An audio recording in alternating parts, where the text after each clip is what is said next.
और यूक्रेन में जंग जारी है। यूक्रेन के कई शहरों में तबाही का मंजर है। कीव पर कब्जे के करीब रूस इस समय पहुंच चुका है। तो बड़ी जानकारी इस वक्त आपको बता दें, रूस यूक्रेन महायुद्ध का 10वां दिन है। जानकारी ये मिल रही है कि 10वें दिन जो स्ट्रैटेजी है वो दरअसल कीव पर कब्जा करने की। देखिए आसमान में एक के बाद एक हेलीकॉप्टर्स आप देख रहे हैं, एक नहीं, दो नहीं, तीन हेलीकॉप्टर्स इस वक्त आप देख रहे हैं। एक के बाद एक गर्जना हो रही है। सिर्फ और सिर्फ ये देखिए मिसाइल अटैक हर समय हो रहे हैं, रॉकेट से हमले किए जा रहे हैं। और युद्ध क्षेत्र से हमारे साथ सीधे हमारे सहयोगी मृदुल जुड़ चुके हैं। मृदुल, बताइए आज क्या तस्वीर है, क्या देख रहे हो? वो टू यू।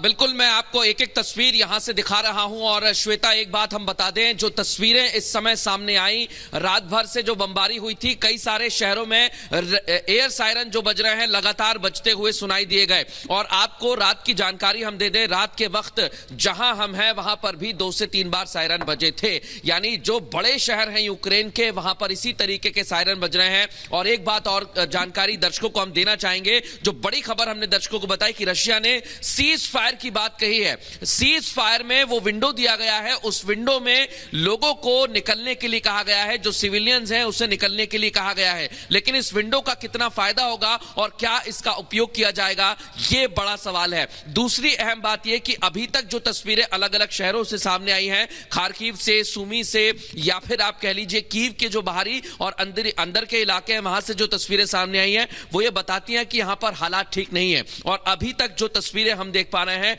उससे यही समझा जा सकता है कि आने वाले वक्त में और ज्यादा हालात खराब हो सकते हैं। सुबह सुबह जो हमने रेलवे स्टेशन की तस्वीरें दर्शकों तक भेजी थी, वो भी मैं आपको बता दूं कि बड़ी संख्या में नागरिक जो हैं पूर्वी क्षेत्र से पश्चिम की तरफ जाना चाहते हैं, या पश्चिम से आप कह लीजिए बड़े बड़े जो शहर हैं उन्हें छोड़कर दूसरे देशों में जाने के लिए लंबी लंबी कतारें लगी हैं। और रोड पर जो है गाड़ियों की लंबी कतार लगी हुई है। करीब 1500 किलोमीटर का हमने सफर तय किया है, और कल भी हम 300 किलोमीटर का सफर यहां से तय करके दूसरे शहर गए थे, इवानो-फ्रेंकी। वहां पर हमने देखा कि बड़ी संख्या में नागरिक जो हैं शहर छोड़ना चाहते हैं, गांव को छोड़ना चाहते हैं। मैं थोड़ा सा रोड के दूसरी तरफ जाने की कोशिश करूंगा, क्योंकि यहां बर्फबारी भी हो रही है और ट्रैफिक जो नियम है उसका भी ख्याल रखना होगा। तो मैं आपको यह बता रहा था कि जो नागरिक हैं वो लगातार छोड़कर जाना चाहते हैं। और इसी तस्वीर को जब आप देखेंगे अलग अलग शहरों में, तो कई लोग ऐसे हैं जो फंसे हुए हैं और अभी भी उनकी संख्या बहुत ज्यादा है।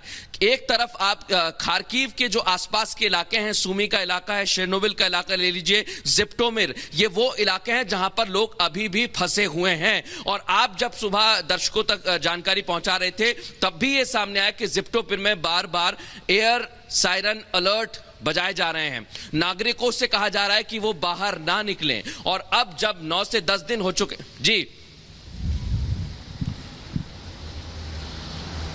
तो आप हमारे सहयोगी मृदुल को सुन रहे हैं, जो कि लगातार इस समय यूक्रेन की जो वॉर है, यूक्रेन और रूस की जो वॉर है, उसको कवर कर रहे हैं। और ये एक्सक्लूसिव तस्वीरें भी हम आपको लगातार दिखा रहे हैं, अलग अलग जगहों, अलग अलग शहरों से जो सामने आ रही है। शैलेंद्र सर लगातार हमारे साथ स्टूडियो में मौजूद हैं। शैलेंद्र सर, 10 दिन हो चुके हैं, युद्ध जस का तस जारी है।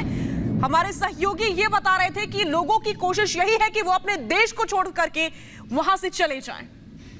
That will be very unfortunate. ये बहुत अनफॉर्चुनेट होगा कि लोग अपने देश को ही छोड़कर चले जाएं। बचा क्या फिर आपके पास? लेकिन फिर भी सेफ्टी के लिए, अपनी बीवी बच्चों परिवार के लिए इस तरह का कदम उठाना मजबूरी भी होती है। ये जो ग्रीन विंडो की बात हो रही है कि जहां रशिया आपको जाने के लिए दे रहा है, अगर ऐसे आप ठीक तरह से इवैल्यूएट करें, इसका फ़ायदा क्या है?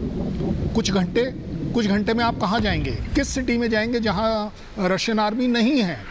अगर आप ये एक्सपेक्ट कर रहे हैं कि यस रशियन आर्मी प्रेशराइज कर रही है कि आप कंट्री छोड़कर जाइए, तो भी आपको वो 200-300 किलोमीटर जो आपको चलना है, आपको गाड़ी से जाना है, जैसे मर्जी जाना है, इट टेक्स टाइम। मेरे को लगता है कि रशिया आपको नहीं, पूरी दुनिया को सिर्फ दिखा रहा है अपना ह्यूमैनिटेरियन फेस प्रोपोगंडा के तौर पर कि देखिए हम आपको जाने की जगह दे रहे हैं, हम सिविलियंस को टारगेट नहीं कर रहे हैं। क्योंकि मीडिया में जो आ रहा है, वेस्टर्न मीडिया में वो आ रहा है कि रशिया सिविलियन टारगेट्स। बेशक, यानी कि रूस इमेज बिल्डअप करना चाह रहा है, अपनी अच्छी इमेज बिल्डअप करना चाह रहा है। एक बार फिर से आपके पास लौटेंगे सर। इस बीच महायुद्ध से जुड़ी हुई सब बड़ी तस्वीरों पे हम एक नजर डालते हैं।